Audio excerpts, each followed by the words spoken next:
नमस्कार दोस्तों, स्वागत है आपका अपने यूट्यूब चैनल मधु एजुकेशन वायर में। आइए आज का क्लास स्टार्ट करते हैं। ये क्लास आपको 2026 में आने वाली सभी महत्वपूर्ण परीक्षाओं में हेल्प करेगा। पहला टॉपिक है भारत और न्यूजीलैंड के बीच मुक्त व्यापार समझौते पर सहमति बनी है। भारत और न्यूजीलैंड के बीच व्यापार और रोजगार बढ़ाने के लिए ऐतिहासिक मुक्त व्यापार समझौते पर 22 दिसंबर 2025 को अंतिम सहमति बन गई है। प्रधानमंत्री नरेंद्र मोदी और न्यूजीलैंड के प्रधानमंत्री क्रिस्टोफर लक्सन ने फोन पर बातचीत की, जिसके बाद समझौता वार्ता को पूरा होने का घोषणा की गई है।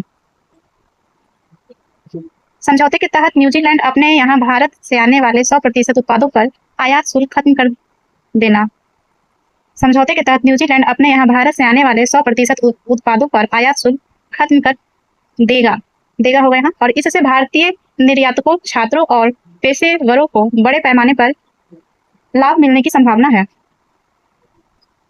वाणिज्य एवं उद्योग मंत्री पीयूष गोयल हैं और उन्होंने कहा है कि एनडीए सरकार के नेतृत्व में 7वां समझौता है जिसे अंतिम रूप दिया गया है। इससे पहले यूएई, ऑस्ट्रेलिया, ब्रिटेन, ओमान और यूरोपीय मुक्त व्यापार संगठन मॉरिशस के साथ ऐसे समझौते हो चुके हैं।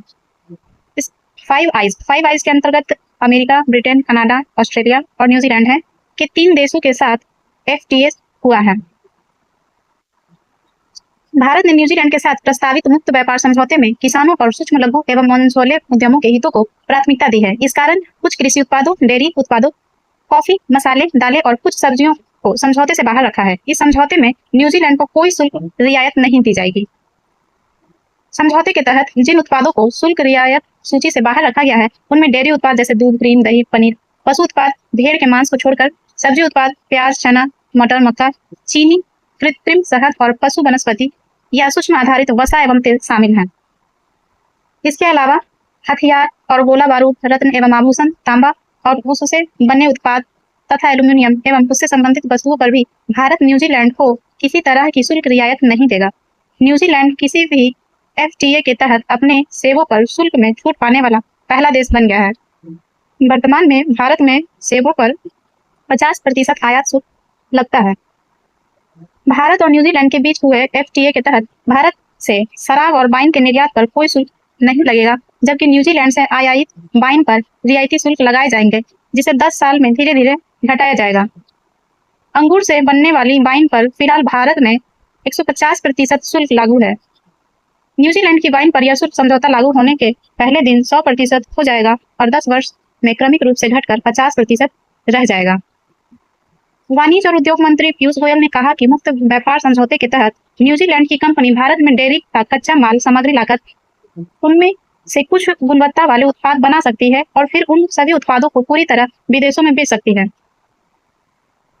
इस व्यवस्था से भारत को न्यूजीलैंड और अन्य देशों को निर्यात बढ़ाने में मदद मिलेगी। इसके लिए एक फास्ट ट्रैक निवेश प्रक्रिया लागू की जाएगी, जो सिर्फ निर्यात के लिए उत्पाद बनाने वाले निवेश के लिए उपयोगी होगी।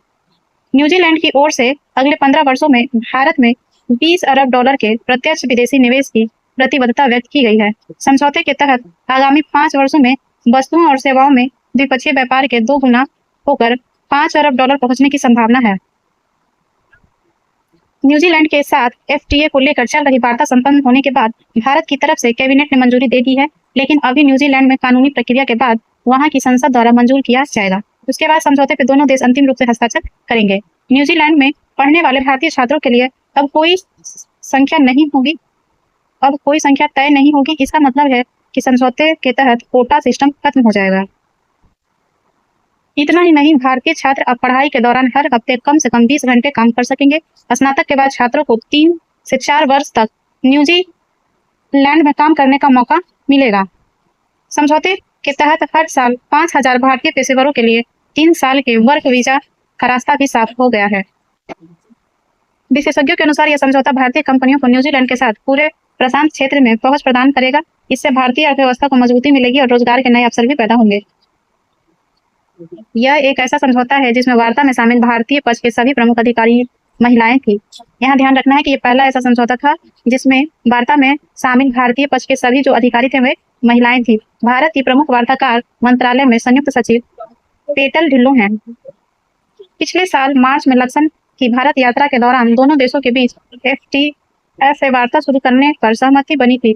यह वार्ता व्यापार वार्ता मात्र 9 महीनों में पूरी हो गई है। इससे यह किसी देश के साथ भारत के सबसे तेज व्यापार समझौते में से एक बन गया है। नेक्स्ट टॉपिक है गुजरात का टाइगर स्टेट पुनः बहाल। वन्यजीव संरक्षण के क्षेत्र में एक ऐतिहासिक उपलब्धि के रूप में गुजरात को 33 वर्षों के अंतराल के बाद आधिकारिक रूप से पुनः टाइगर स्टेट बाघधारी राज्य के रूप में 26 दिसंबर 2025 को बहाल किया गया है। यह निर्णय राष्ट्रीय बाघ संरक्षण प्राधिकरण NTCA द्वारा लिया गया है, जिसने राज्य के रतन महल अभ्यारण्य में बाघ की निरंतर उपस्थिति को ठोस प्रमाणों के आधार पर गुजरात को ऑल इंडिया टाइगर एस्टिमेशन 2026 में शामिल करने की पुष्टि की है। यह कदम प्रोजेक्ट टाइगर के तहत भारत की संरक्षण कहानी को और सशक्त करता है। गुजरात आखिरी बार 1989 की राष्ट्रीय बाघ गणना में शामिल हुआ था, जब वन अधिकारियों ने बाघ के पग चिन्ह दर्ज किए थे, लेकिन पुष्ट दृश्य भौतिक प्रमाण उपलब्ध नहीं थे। 1992 की बाघ गणना फोटोग्राफिक या ठोस प्रमाणों के अभाव में गुजरात को सूची से बाहर कर दिया गया। इसके बाद 2019 में केवल एक बाघ की पुष्टि हुई, लेकिन वह मात्र 15 दिनों तक ही जीवित रहा और अस्थायी आबादी स्थापित नहीं हो सकी। परिणाम स्वरूप गुजरात 3 दशकों से अधिक समय तक औपचारिक बाघ आकलन ढांचे से बाहर रहा। निर्णायक मोड़ दाहोद जिले गुजरात मध्य प्रदेश सीमा में स्थित रतन महल स्लॉथ वियर अभ्यारण्य में 4 वर्षीय बाघ की पुष्टि से आया। यह बाघ फरवरी 2025 के मध्य क्षेत्र में प्रवेश कर आया और तब से लगभग 10 महीनों से स्थिर रूप से मौजूद है। कैमरा ट्रैप तस्वीरें और CCTV फुटेज ने यह स्पष्ट किया है कि केवल अस्थायी आगमन नहीं बल्कि निरंतर आवास है। इन प्रमाणों के आधार पर NTCA ने अभ्यारण्य में बाघ संरक्षण उपाय लागू करने के निर्देश जारी किए, जिससे गुजरात की बहाली का मार्ग प्रशस्त हुआ है। विश्व के सबसे बड़े वन्यजीव संरक्षणों में से एक ऑल इंडिया टाइगर एस्टिमेशन 2026 की शुरुआत हाल ही में इंदौर से हुई। NTCA के निर्णय के बाद 1989 के बाद पहली बार गुजरात इस व्यापक गणना का हिस्सा बनेगा। गुजरात मध्य प्रदेश सीमा पर समर्पित कैंप ट्रैप सर्वे किया जाएगा। चूंकि बाघ अभी रेडियो टैग नहीं है, इसीलिए गणना के दौरान उसे टैग किया जाएगा, जिससे अंतर्राज्यीय आवागमन की वैज्ञानिक ट्रैकिंग संभव होगी। नेक्स्ट टॉपिक है अगरबत्तियों के लिए भारत का पहला मानक अधिसूचित। उपभोक्ता सुरक्षा और उत्पाद गुणवत्ता को मजबूत करने के उद्देश्य से भारतीय मानक ब्यूरो ने अगरबत्तियों के लिए भारत का पहला मानक हाल ही में अधिसूचित किया है। यह नया मानक IS 19412/2025 है, जिसे राष्ट्रीय उपभोक्ता दिवस 2025 के अवसर पर घोषित किया गया। इस मानक में कच्चे माल जलने की क्षमता, सुगंध की गुणवत्ता और रासायनिक सुरक्षा से जुड़े व्यापक नियम तय किए गए हैं। साथ ही कई हानिकारक रसायनों पर स्पष्ट प्रतिबंध लगाया गया है। यह निर्णय इसलिए भी महत्वपूर्ण है क्योंकि भारत दुनिया का सबसे बड़ा अगरबत्ती उत्पादक और निर्यातक देश है और यह सुरक्षित घरेलू उत्पादों तथा नैतिक विनिर्माण की दिशा में एक बड़ा कदम है।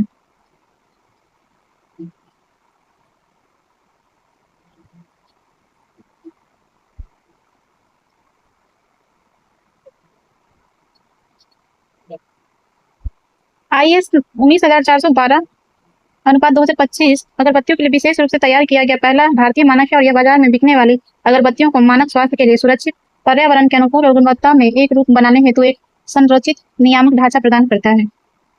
यह मानक 4 प्रमुख क्षेत्रों पर केंद्रित है, जैसे कच्चे माल की गुणवत्ता, जलने की विशेषताएं और राख का व्यवहार, सुगंध का प्रदर्शन और स्थिरता, रासायनिक सुरक्षा और विषाक्तता नियंत्रण। इस पहल के माध्यम से धार्मिक, सांस्कृतिक और सुगंधित उपयोग के लिए व्यापक रूप से प्रयुक्त अगरबत्तियां पहली बार औपचारिक गुणवत्ता और सुरक्षा व्यवस्था के लिए दायरे में आई है। नए मानक का सबसे महत्वपूर्ण पहलू उन खतरनाक रसायनों पर प्रतिबंध है जो मानव स्वास्थ्य, घर के भीतर वायु गुणवत्ता और पर्यावरण को नुकसान पहुंचा सकते हैं। मानक के तहत निम्नलिखित कीटनाशक रसायनों के उपयोग पर रोक लगाई गई है, जिसमें एलेथ्रिन, परमेथ्रिन, साइपरमेथ्रिन और डेल्टामेथ्रिन, फिप्रोनिल आदि हैं। ये रसायन तंत्रिका तंत्र को नुकसान और श्वसन संबंधी जोखिमों से जुड़े माने जाते हैं तथा कई देशों में प्रतिबंधित या नियंत्रित हैं। कुल कृत्रिम सुगंध मध्यवर्ती रसायनों पर भी रोक लगाई गई है, जैसे कि बेंजील cyanide, ethyl acrylate, diphenyl amine आदि। इन रसायनों के दहन से बंद स्थानों में विषाक्त और एलर्जिक और पर्यावरणीय प्रभाव पड़ सकते हैं। यहाँ एक पॉइंट याद रखने का है कि भारत दुनिया का सबसे बड़ा अगरबत्ती उत्पादक और निर्यातक देश है। नेक्स्ट टॉपिक है संथाली भाषा में भारतीय संविधान का विमोचन। राष्ट्रपति द्रौपदी मुर्मू ने नई दिल्ली के राष्ट्रपति भवन में 25 दिसंबर 2025 को ओल चिकी लिपि में प्रकाशित संथाली भाषा के संविधान का विमोचन किया है। यह पहल भाषाई समावेशन और लोकतांत्रिक सशक्तिकरण को बढ़ावा देती है, जिससे संथाली भाषी नागरिक को मातृभाषा में संवैधानिक अधिकारों को साझा समझ सके। यह विमोचन ओल चिकी लिपि के शताब्दी वर्ष में हुआ और संविधान की 8वीं अनुसूची में संथाली के शामिल होने के बाद आदिवासी भाषाओं व सांस्कृतिक विविधता के संरक्षण के प्रति भारत की प्रतिबद्धता को दर्शाता है। संथाली भाषा को संविधान के 52वें संशोधन अधिनियम 2003 के माध्यम से 8वीं अनुसूची में शामिल किया गया है। यह भारत की सबसे प्राचीन जीवित भाषाओं में से एक है। यह भाषा झारखंड, उड़ीसा, पश्चिम बंगाल और बिहार में बड़ी संख्या में जनजाति लोगों द्वारा बोली जाती है। नेक्स्ट टॉपिक है भारत के पहले डुगोंग संरक्षण रिजर्व को मान्यता के लिए प्रस्ताव। अंतर्राष्ट्रीय प्रकृति संरक्षण संघ आईयूसीएन विश्व संरक्षण कांग्रेस 2025 के अवसर पर भारत के पहले डुगोंग संरक्षण रिजर्व को मान्यता देने के लिए एक प्रस्ताव पारित किया है। यह संरक्षण रिजर्व पाक की खाड़ी तमिलनाडु में अवस्थित है और यह प्रस्ताव ओमकार फाउंडेशन ने आईयूसीएन कांग्रेस में प्रस्तुत किया था। डुगोंग के संरक्षण को बढ़ावा देने के लिए आईयूसीएन ने भारतीय मॉडल को हिंद महासागर के अन्य हिस्सों विश्व के अन्य इसी तरह के पर्यावरणों में अपनाने की सलाह दी है। डुगोंग रिजर्व को वर्ष 2022 में तमिलनाडु सरकार वन्यजीव संरक्षण अधिनियम 1972 के तहत स्थापित किया गया था। यह पाक खाड़ी के उत्तरी हिस्से में 448.34 वर्ग किलोमीटर क्षेत्र में फैला है। यह 12,250 हेक्टेयर से अधिक क्षेत्र में समुद्री घास पारितंत्र मौजूद है। यहाँ 12,250 हेक्टेयर से अधिक क्षेत्र में समुद्री घास पारितंत्र मौजूद है। समुद्री घास कई अन्य समुद्री प्रजातियों का भी शोषण करती है, जिससे यह रिजर्व पारिस्थितिक रूप से महत्वपूर्ण हो जाता है। समुद्री घास कार्बन प्रस्तादन में महत्वपूर्ण भूमिका निभाती है। समुद्री घास जो है ये कार्बन प्रस्तादन में महत्वपूर्ण भूमिका निभाती है। डुगोंग को कहते हैं सी काउ, समुद्री गाय। एकमात्र समुद्री शाकाहारी स्तनधारी है, पूरी तरह से समुद्री घास पर निर्भर है और भारत में पाक की खाड़ी इनकी संख्या सबसे ज्यादा है। इसके अलावा यह मन्नार की खाड़ी में और कच्छ की खाड़ी में भी पाया जाता है। इनकी आबादी अनुमानतः लगभग 200। आईयूसीएन इसे लिस्ट स्थिति वल्नरेबल में वर्गीकृत किया गया है। आईयूसीएन द्वारा इसे लिस्ट स्थिति जो है वल्नरेबल में वर्गीकृत किया गया है। वन्यजीव संरक्षण अधिनियम 1972 की अनुसूची 1 में सूचीबद्ध किया गया है। नेक्स्ट टॉपिक है कि भारत का पहला राज्य स्तरीय टाइगर कॉरिडोर। भारत का पहला राज्य स्तरीय टाइगर कॉरिडोर मध्य प्रदेश में बनाया जा रहा है, जो राज्य के कई राष्ट्रीय उद्यानों और अभयारण्यों को जोड़ेगा, ताकि बाघों के प्राकृतिक विचरण और संरक्षण को बढ़ावा मिले और मध्य प्रदेश टाइगर स्टेट के रूप में अपनी स्थिति मजबूत कर सके। मध्य प्रदेश सरकार ने देश के पहले राज्य स्तरीय टाइगर कॉरिडोर के विकास की घोषणा दिसंबर 2025 में की। लगभग 250 किलोमीटर लंबे इस गलियारे का लक्ष्य मध्य प्रदेश के प्रमुख टाइगर रिजर्वों जैसे पेंच, पन्ना, कान्हा, बांधवगढ़ को जोड़ना है, जिससे बाघों की आनुवंशिक विविधता बनी रहे और उन्हें सुरक्षित आवागमन के लिए एक बड़ा क्षेत्र मिले। इन परियोजनाओं में लगभग 17,000 वर्ग किलोमीटर का क्षेत्र शामिल होगा, जिसमें पड़ोसी राज्य मुख्य रूप से राजस्थान के हिस्से भी शामिल हैं, जो एक बड़ा अंतर्राज्यीय चीता बाघ गलियारा बन रहा है। इस परियोजना का विकास राष्ट्रीय राजमार्ग प्राधिकरण एवं राज्य लोक निर्माण विभाग के संयुक्त प्रयोग से होगा। यह गलियारा बाघों के लिए एक सुरक्षित आवास प्रदान करेगा, विकास और संरक्षण के बीच संतुलन बनाएगा और इको टूरिज्म को बढ़ावा देगा। देश की सबसे बड़ी जल विद्युत परियोजना की पहली इकाई का वाणिज्यिक संचालन शुरू। केंद्रीय विद्युत आवास शहरी कार्य मंत्री श्री मनोहर लाल ने 23 दिसंबर 2025 को वर्चुअल मोड के माध्यम से 2000 मेगावाट मतलब कि 250 मेगावाट का 8 बनेगा सुबनसिरी लोअर जल विद्युत परियोजना की इकाई 2 जो कि 250 मेगावाट का होगा के वाणिज्यिक परिचालन का उद्घाटन किया है। किसने? श्री मनोहर लाल ने, जो कि विद्युत आवास और शहरी कार्य मंत्री हैं।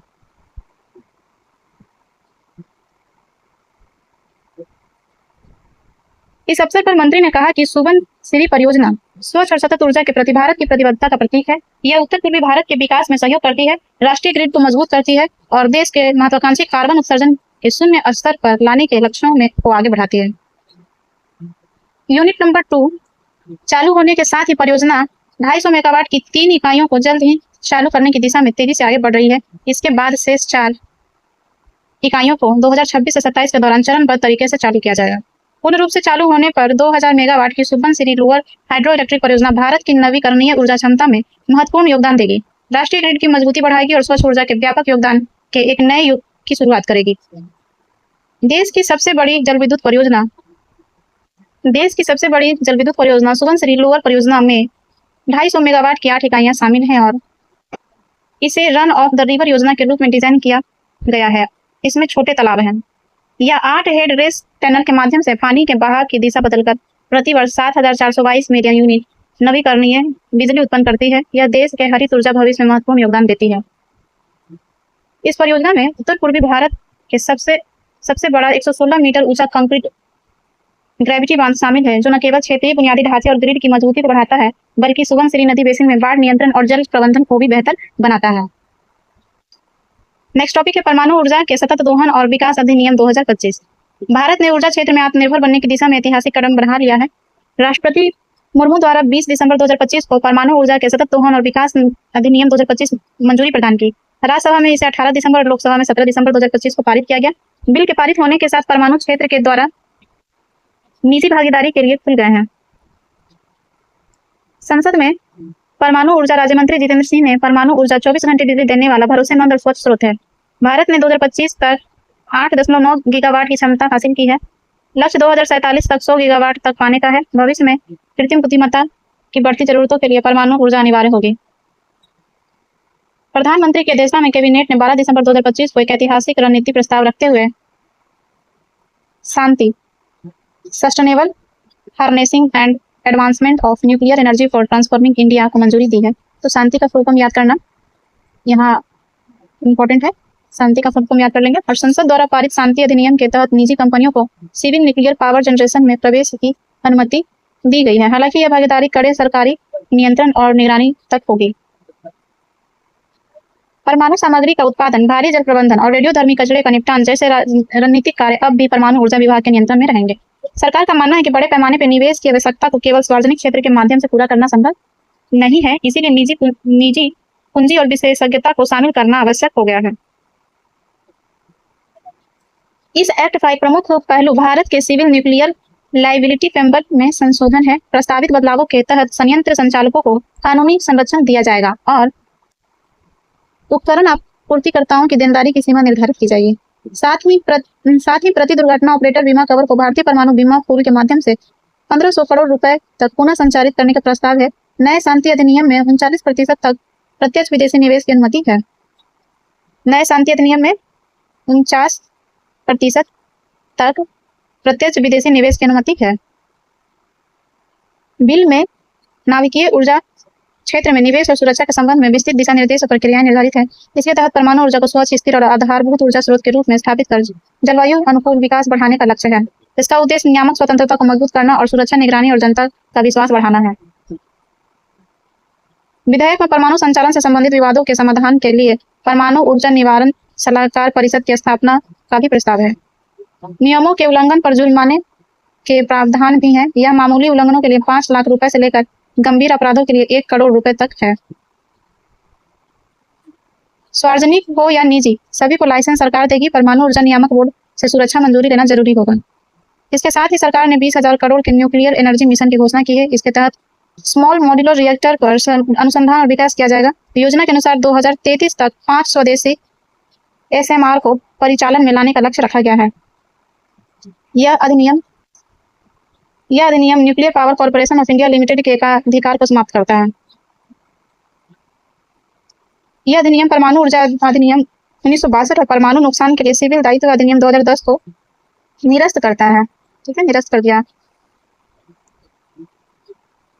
यह अधिनियम AERB को संसद के प्रति जवाबदेह बनाते हुए वैधानिक दर्जा प्रदान करता है। विधेयक परमाणु दुर्घटनाओं की स्थिति में सरकार की जवाबदेही तय करता है और दायित्व पूरा करने के लिए परमाणु दायित्व कोष का गठन करता है। कुल मिलाकर के शांति अधिनियम को मंजूरी भारत की ऊर्जा नीति के एक दूरगामी बदलाव का संकेत है। यह न केवल निजी प्रवेश और तकनीकी नवाचार के लिए नए अवसर खोलेगा, बल्कि स्वच्छ ऊर्जा विस्तार, ऊर्जा आत्मनिर्भरता और दीर्घकालिक आर्थिक विकास के लक्ष्यों को भी मजबूती प्रदान करेगा। नेक्स्ट है रूस के राष्ट्रपति पुतिन की भारत यात्रा। रूस के राष्ट्रपति व्लादिमीर पुतिन ने 4 से 5 दिसंबर 2025 को भारत की आधिकारिक यात्रा की। प्रधानमंत्री नरेंद्र मोदी और राष्ट्रपति व्लादिमीर पुतिन की अध्यक्षता में 4 दिसंबर को दिल्ली में हैदराबाद हाउस में, दिल्ली में ही है हैदराबाद हाउस, ऐसा ना हो कि हैदराबाद हाउस है तो हैदराबाद में होगा, नहीं, हैदराबाद दिल्ली में है, में हुई और 23वीं भारत रूस वार्षिक बैठक में द्विपक्षीय संबंधों को सैन्य व रक्षा साझेदारी से आगे बढ़ाते हुए बहुआयामी संबंधों को बनाने की रूपरेखा प्रस्तुत की गई। बैठक में 16 समझौते पर हस्ताक्षर हुआ है। रूस के साथ कितना समझौता? 16 समझौते पर हस्ताक्षर हुए हैं और 4 घोषणाएं हुई है।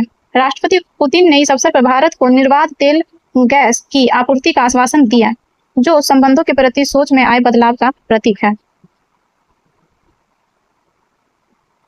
प्रमुख समझौते क्या हुए हैं? तो एक देश के नागरिकों के दूसरे देश के क्षेत्र में अस्थायी श्रम गतिविधि पर भारत सरकार और रूस की सरकार के बीच समझौता हुआ है। स्वास्थ्य सेवा, चिकित्सा, शिक्षा, विज्ञान के क्षेत्र में सहयोग हेतु भारत सरकार के स्वास्थ्य एवं परिवार कल्याण मंत्रालय और रूस के स्वास्थ्य मंत्रालय के बीच समझौता हुआ है। खाद्य सुरक्षा के क्षेत्र में भारत सरकार के स्वास्थ्य एवं परिवार कल्याण मंत्रालय के अंतर्गत भारतीय खाद्य सुरक्षा और मानक प्राधिकरण और रूस सरकार के उपभोक्ता अधिकार संरक्षण एवं मानक कल्याण पर निगरानी की संघीय सेवा के बीच समझौता हुआ है। ध्रुवीय जल क्षेत्र संचालित जहाजों के लिए विशेषज्ञों के प्रशिक्षण पर भारत सरकार के पतन पोत परिवहन जलमार्ग मंत्रालय और रूस के सरकार के परिवहन मंत्रालय के बीच समझौता ज्ञापन हुआ है।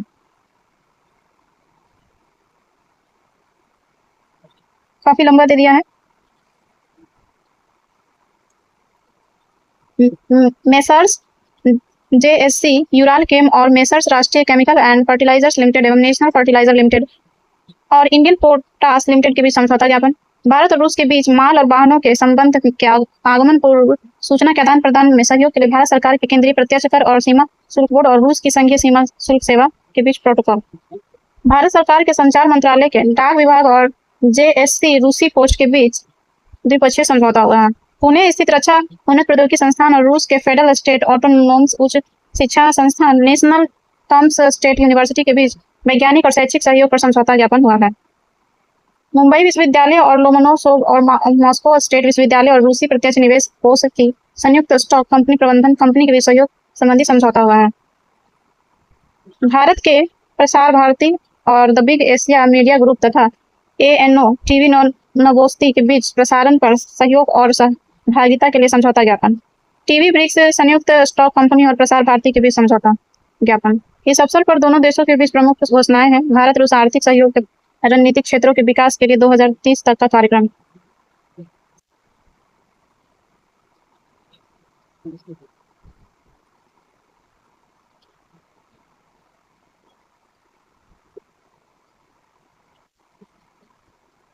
नेक्स्ट है बीवीजी रामजी अधिनियम 2025 को राष्ट्रपति की मंजूरी। विकसित भारत रोजगार गारंटी व आजीविका मिशन ग्रामीण यानी बीबीजी रामजी बिल 2025 को 18 दिसंबर 2025 को लोकसभा में और 19 दिसंबर को राज्यसभा में पारित होने के बाद राष्ट्रपति द्रौपदी मुर्मू ने इसे 21 दिसंबर 2025 को मंजूरी प्रदान की। इसका मुख्य उद्देश्य ग्रामीण रोजगार विकसित भारत 2047 को राष्ट्रीय विजन के साथ संयोजित करना है। तो क्या हो गया है? ये हो गया है बीबीजी रामजी, विकसित भारत गारंटी फॉर रोजगार एंड आजीविका मिशन ग्रामीण।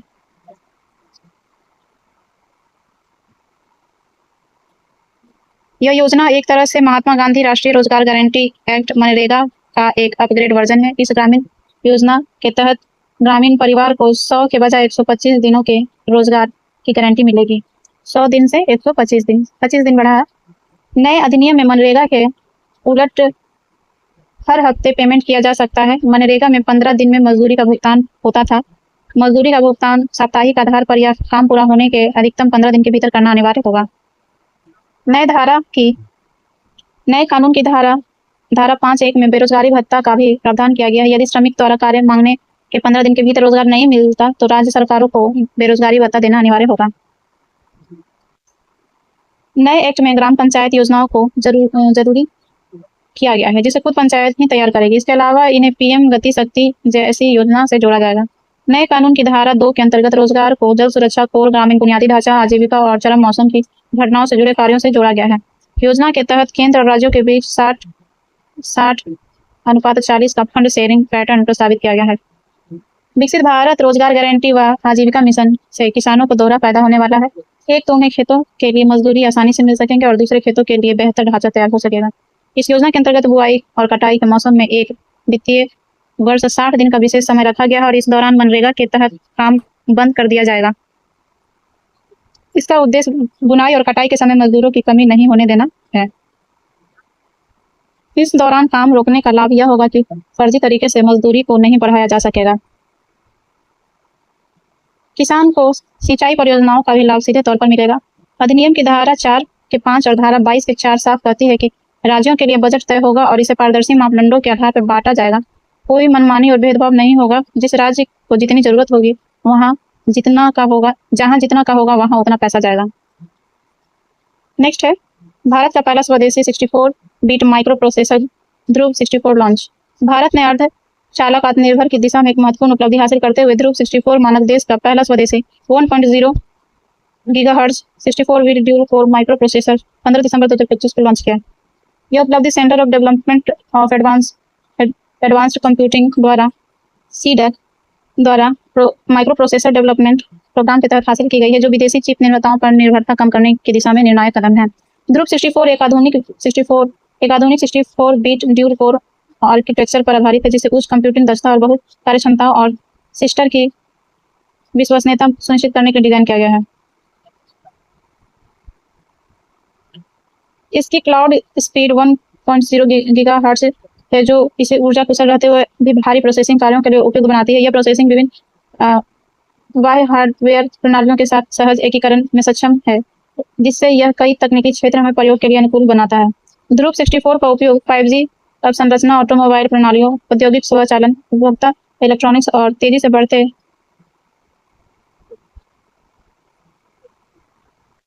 IoT इकोसिस्टम में किया जा सकता है। ध्रुव 64 के बाद अब अगली पीढ़ी के प्रोसेसर धनुष और धनुष प्लस का विकास किया जा रहा है। इसकी स्पीड 1.2 गीगावाट से 1.2 गीगाहर्ट्ज से 2 गीगाहर्ट्ज के बीच होगी। नेक्स्ट टॉपिक है मध्य प्रदेश में NH-45 पर भारत की पहली वन्यजीव सुरक्षित सड़क की शुरुआत। भारतीय राष्ट्रीय राजमार्ग प्राधिकरण ने पर्यावरण संवेदनशील अवसंरचना की दिशा में एक महत्वपूर्ण कदम उठाते हुए मध्य प्रदेश में NH-45 पर भारत की पहली वन्यजीव सुरक्षित सड़क शुरू की। 11.96 किलोमीटर लंबा हिरन सिंदूर खंड भोपाल और जबलपुर को जोड़ता है। जबलपुर से करीब 60 किलोमीटर दूर नौरादेही वन्यजीव अभयारण्य और वीरांगना दुर्गावती टाइगर रिजर्व के बीच घने वन क्षेत्र से होकर गुजरता है। यहाँ बाघ, हिरन, सांभर, सियार जैसे वन्यजीव पाए जाते हैं और सड़क पार करने के दौरान दुर्घटनाएं होती रहती है।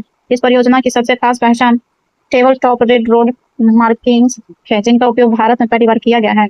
Table top red road markings ये हल्की उभरी हुई लाल चेकर्ड सतह चालकों को बिना अचानक ब्रेक लगाए स्वाभाविक रूप से गति कम करने में मदद करती है और पूरे लगभग 12 किलोमीटर वन खंड में लगाई गई है। इसके साथ 25 वन्यजीव अंडरपास बनाए गए हैं ताकि जानवर सुरक्षित रूप से सड़क के नीचे से गुजर सके, ताकि दोनों ओर 8 फुट ऊंची लोहे की बाड़ उन्हें निर्धारित मार्गों की ओर निर्देशित करती है। यह परियोजना सड़क परिवहन और राजमार्ग मंत्रालय की ग्रीन हाईवेज नीति 2015 के तहत लागू की गई है, जिसकी कुल लागत 122 करोड़ और इसके 2025 तक पूरा होने की संभावना है। नेक्स्ट है राजस्थान देश में मतदाता सूची का 100% डिजिटलाइजेशन करने वाला पहला राज्य बन गया है। राजस्थान ने भारत निर्वाचन आयोग के दिशा निर्देशों के अनुसार विशेष गहन पुनरीक्षण 2026 के तहत मतदाता सूची के डिजिटलीकरण में ऐतिहासिक उपलब्धि दर्ज करते हुए 5,46,56,225 में से 5,46,24,000 से अधिक उपपत्र ECI नेट पर अपलोड कर दिए और निर्धारित समय से पहले 99.94% डिजिटलाइजेशन पूरा किया। 6 दिसंबर 2025 को मुख्य निर्वाचन अधिकारी नवीन महाजन ने घोषणा की कि राज्य ने 100% मतदाता सूची डिजिटलीकरण और 97% मतदाता मैपिंग पूरी कर देश में पहला स्थान प्राप्त किया है, जिससे मतदाताओं को सही बूथ व वार्ड से जोड़ना सरल हुआ। SIR के तहत पहचान सत्यापन, पता मिलान, डुप्लीकेट हटाने, नए मतदाता जोड़ने और त्रुटि सुधार जैसे कार्य किए जाते हैं, जिससे सूची अधिक सटीक बनती है। रिपोर्ट के अनुसार केवल 3% मतदाताओं को दावे आपत्तियों के दौरान दस्तावेज जमा कराने पड़े और औसतन प्रति बूथ सिर्फ 30 लोग का सत्यापन आवश्यक रहा, जो राष्ट्रीय औसत से कहीं बेहतर प्रदर्शन है। इस डिजिटलीकरण प्रक्रिया अधिक पारदर्शी, सरल और कुशल बनी। साथ ही मतदाता ऑनलाइन अपना डेटा आसानी से जांच कर सकते हैं। नेक्स्ट है राजस्थान में पहली बार अंतर्राज्यीय बाघ हस्तांतरण। राजस्थान में पहली बार अंतर्राज्यीय बाघ हस्तांतरण पहल शुरू की गई है। इसे राज्य के टाइगर संरक्षण प्रयासों में ऐतिहासिक कदम माना जा रहा है, जिसमें राजस्थान के पेंच टाइगर रिजर्व से एक बाघिन को लगभग 800 किलोमीटर हवाई मार्ग से रामगढ़ बिस्तारी टाइगर रिजर्व लाया जाएगा। यह पूरे भारत में इस तरह का दूसरा हस्तांतरण है। पहला हस्तांतरण कान्हा टाइगर रिजर्व में एक नर और बांधवगढ़ टाइगर रिजर्व से एक मादा को सतकोसिया टाइगर रिजर्व ओडिशा में हस्तांतरित किया गया था, जो असफल रहा। इस पहल का उद्देश्य बाघों की संख्या बढ़ाना, जीन विविधता को मजबूत करना और नए टाइगर रिजर्व में पारिस्थितिक संतुलन पुनर्जीवित करना है। 1501.89 वर्ग किलोमीटर क्षेत्र में फैला टीआर राजस्थान के बूंदी जिले में स्थित है, जिसे 2022 में टाइगर रिजर्व घोषित किया गया था और यह रणथंभौर व मुकुंदरा हिल्स टाइगर रिजर्व को जोड़ने वाला महत्वपूर्ण गलियारा है, जो बाघों की आवाजाही और जीवन प्रवाह के लिए आवश्यक माना जाता है। अरावली, विंध्य पर्वतमाला, मेंज नदी, पथरीले ढलानों और सूखे पर्णपाती वनों वाला यह इलाका तेंदुए, भालू, सियार, जंगली बिल्ली और कई अन्य जीवों के लिए सुरक्षित आवास प्रदान करता है। आरवीटीआर में बाघ आबादी अभी विकसित हो रही है और इसीलिए यहाँ नई बाघिन के आने से प्रजनन अवसर बढ़ेंगे। नेक्स्ट टॉपिक है कि भारत का पहला इनक्यूबेटर आधारित deep tech venture capital fund launch. Bharat का पहला इनक्यूबेटर आधारित deep tech venture capital fund IIT Bombay की society for innovation and entrepreneurship द्वारा 9 दिसंबर 2025 को लॉन्च किया गया है। इस फंड का नाम Y point venture capital fund है। फंड का कुल कोष 250 करोड़ रुपए है। फंड का उद्देश्य भारत के डीप टेक स्टार्टअप को अपने शुरुआती चरण में महत्वपूर्ण जोखिम पूंजी उपलब्ध कराना है। यह फंड प्री सीड और सीड स्टेज कंपनियों में निवेश करेगा। कंपनियां आईआईटी बॉम्बे और अन्य प्रमुख अनुसंधान संस्था से होगी। इससे लगभग 25 से 30 स्टार्टअप को सहायता मिलेगी, जिसमें से प्रत्येक को 15 करोड़ रुपए तक का निवेश किया जाएगा। यह फंड कृत्रिम बुद्धिमत्ता और उन्नत कंप्यूटिंग जैसे उच्च प्रभाव वाले क्षेत्रों को लक्षित करेगा। यह विनिर्माण और नए पदार्थ, अंतरिक्ष और रक्षा प्रौद्योगिकी, परमाणु प्रौद्योगिकी, जलवायु प्रौद्योगिकी और स्वास्थ्य सेवा पर भी ध्यान केंद्रित करेगा। भारत का पहला electric green truck project. Bharat ने स्वच्छ और आधुनिक पोर्ट संचालन की ओर एक महत्वपूर्ण कदम बढ़ाया है। केंद्रीय मंत्री सर्बानंद सोनोवाल ने 3 दिसंबर 2025 को वर्चुअल देश के पहले पूरी तरह इलेक्ट्रिक ग्रीन ट्रक को स्टील कटिंग समारोह की शुरुआत की। यह परियोजना भारत के बंदरगाहों को अधिक स्वच्छ, हरित और भविष्योन्मुख बनाए रखने में राष्ट्रीय प्रयास का हिस्सा है। यह नया इलेक्ट्रिक ट्रक कांडला स्थित दीनदयाल पोर्ट प्राधिकरण के लिए ग्रीन ट्रक के तहत बनाया जाएगा। यह पहल make in India, green growth और ग्रीन टेक्नोलॉजी में भारत की नेतृत्व क्षमता को भी प्रदर्शित करती है। इस इलेक्ट्रिक ट्रक में आधुनिक तकनीक शामिल होगी, जिसका उद्देश्य उत्सर्जन को कम करना, प्रदर्शन को बेहतर बनाना। इसमें 60 टन बोलार्ड पूल क्षमता विकसित की गई है। साथ ही उन्नत नेविगेशन सिस्टम वाले पार्ट्स लगाए गए हैं। इस ट्रक का मुख्य आकर्षण बैटरी इलेक्ट्रिक सिस्टम, जो शून्य कार्बन उत्सर्जन, शांत और स्मूथ संचालन और उच्च ऊर्जा दक्षता में सक्षम बनाता है।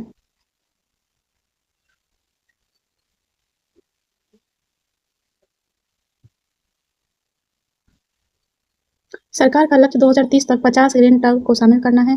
इसके पहले चरण 2024 से 27 में 16 ग्रीन ट्रक शामिल किए जाएंगे और इस मामले में दीनदयाल पोर्ट कांडला सबसे पहला पोर्ट है, जहां निर्माण कार्य शुरू हो चुका है। इसके साथ ही पारादीप, जेएनपीए और वीओ चिदम्बरम पोर्ट भी कार्य आदेश जारी कर चुके हैं, जहां प्रत्येक में 2 इलेक्ट्रिक ग्रीन टास्क तैनात किए जाएंगे। यह ट्रक गोवा में स्थित अत्रेय शिपयार्ड में भारतीय और वैश्विक तकनीकी समझौते के सहयोग से निर्मित किया गया है। पूरा होने के बाद इसका उपयोग हार्बर ऑपरेशन, एस्कॉर्ट ड्यूटी, आपातकालीन प्रतिक्रिया जैसे कार्यों में किया जाएगा, जिससे पोर्ट की सुरक्षा और संचालन क्षमता में सुधार होगा। यह परियोजना भारत के जलवायु लक्ष्यों और अंतर्राष्ट्रीय डीकार्बनाइजेशन वादों के अनुरूप है। यह मेरीटाइम इंडिया विजन 2030 और अमृतकाल के दीर्घकालिक विकास लक्ष्यों को भी समर्थन देता है। तो इस क्लास में इतना ही। आपको कैसा लगा? लाइक करें, शेयर करें, सब्सक्राइब करें। Thanks for watching.